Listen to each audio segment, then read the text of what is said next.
The cabin sat at the end of a narrow dirt road, swallowed by the thick, ancient forest. The woods pressed in on all sides. The trees gnarled and twisted, their branches clawing at the sky like skeletal fingers. The silence was almost suffocating, broken only by the crunch of tires on gravel as the car slowed to a stop. The group stepped out, stretching their legs after the long drive. The air was cool and damp, carrying an earthy scent that was almost metallic. No one said it out loud, but the place felt wrong. The cabin looked older than in the pictures, its wooden exterior weathered and blackened in places as if burned, and a single lantern by the door flickered weakly, casting strange, shifting shadows on the ground. Inside, the cabin was smaller than expected.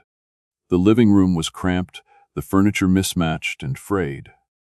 The air smelled faintly of mildew, mixed with something sharper, like rust. And no one wanted to admit their disappointment, so they forced smiles and made jokes as they unpacked. Josh, ever the fearless one, and laughed as he poked at a mounted deer head on the wall, its glassy eyes staring blankly ahead. The first night passed uneventfully, though sleep didn't come easily. The forest outside was unnaturally silent, as if every living creature had fled. The only sounds were the creaks and groans of the old cabin, amplified by the stillness. In the middle of the night, Kevin swore he heard something outside, a low, guttural growl, but Josh brushed it off, saying it was probably a coyote. No one wanted to investigate. The second day brought a gray, overcast sky that seemed to drain the color from everything. They decided to explore the woods despite the oppressive atmosphere. The trees loomed overhead, their branches forming a tangled canopy that blocked out most of the light. The ground was uneven and littered with dead leaves that crunched underfoot. Deeper into the forest, the air grew colder, and an uneasy feeling settled over the group. Emily stopped abruptly, her eyes fixed on something ahead. A crude, makeshift altar stood in a small clearing, surrounded by strange symbols carved into the bark of nearby trees. The altar itself was a flat stone, stained dark with something that looked disturbingly like blood. "What the hell is this?" Sarah whispered, her voice trembling. Josh, trying to maintain his bravado, shrugged. "Some weird forest ritual. Probably kids messing around." But it didn't feel like a prank. The carvings were intricate, deliberate, and in the air around the clearing felt heavy, almost suffocating. They left quickly, the unease growing with every step back toward the cabin. That night, the forest came alive. The first scream tore through the silence like a blade, waking everyone instantly. Kevin was missing, and his bed was empty, the sheets twisted as if he'd been dragged out. Panic set in as they searched the cabin, calling his name. The door to the outside hung ajar, swinging gently in the wind. Josh grabbed a flashlight and led the way, his jaw set in grim determination. The beam of light cut through the darkness, illuminating the twisted shapes of trees and the uneven forest floor. They found Kevin near the edge of the clearing with the altar. He was lying on his back, his body contorted in a way that no human should bend. His chest was torn open, the ribs splintered outward as if something had burst from within. His face was frozen in an expression of pure terror, and his mouth open in a silent scream. Emily vomited while Sarah collapsed to her knees, sobbing uncontrollably. Josh stared in stunned silence, calm and his knuckles white as he gripped the flashlight. There was no sign of an animal attack. No tracks. No claw marks. Just the horrific evidence of something far more sinister. They ran back to the cabin, locking every door and window. Though it felt useless. The thing that killed Kevin wasn't something they could stop. Sarah wanted to call for help, but there was no signal, and no way to reach the outside world. The noises started again around midnight. Scratching at the walls, faint at first but growing louder, more insistent. A thud came from the roof, followed by the sound of something heavy dragging across the shingles. Then came the growl, deep and guttural, resonating through the walls. It came for Josh next.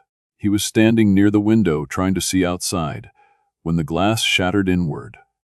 A long, clawed arm reached in, grabbing him by the throat.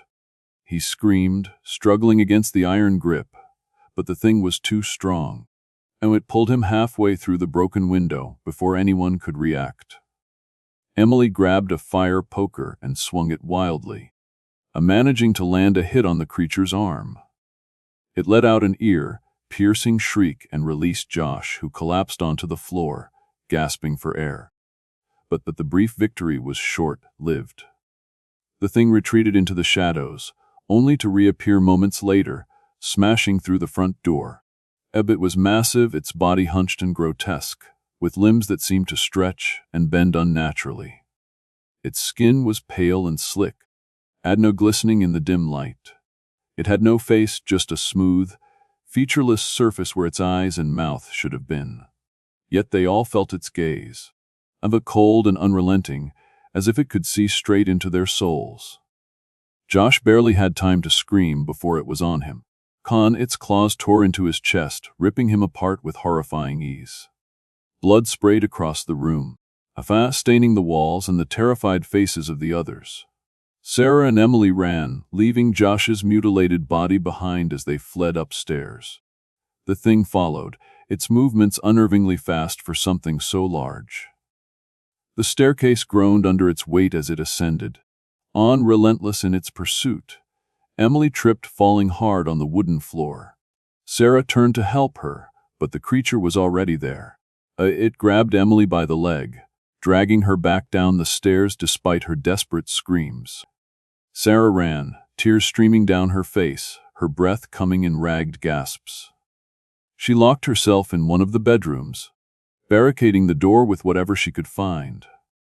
The sounds from downstairs were sickening. Emily's screams, wet tearing noises, and the guttural growls of the creature. When the noises stopped, the silence was worse. Sarah knew it was coming for her next. She clutched a broken chair leg as a makeshift weapon, though she knew it was useless. The door shuddered as the creature slammed against it, the wood splintering under the force. It didn't take long for the door to give way. The last thing Sarah saw was the creature's featureless face as it loomed over her, its claws raised. I was the only one who made it out. I don't know how or why. Maybe it enjoyed leaving someone alive to carry the memory of what happened, to spread the fear. And I ran until my legs gave out, collapsing on the side of an empty road where a passing driver found me. No one believed my story, of course. The authorities chalked it up to a bear attack or some other wild animal. But I know the truth. That thing is still out there, lurking in the woods, waiting for its next victims.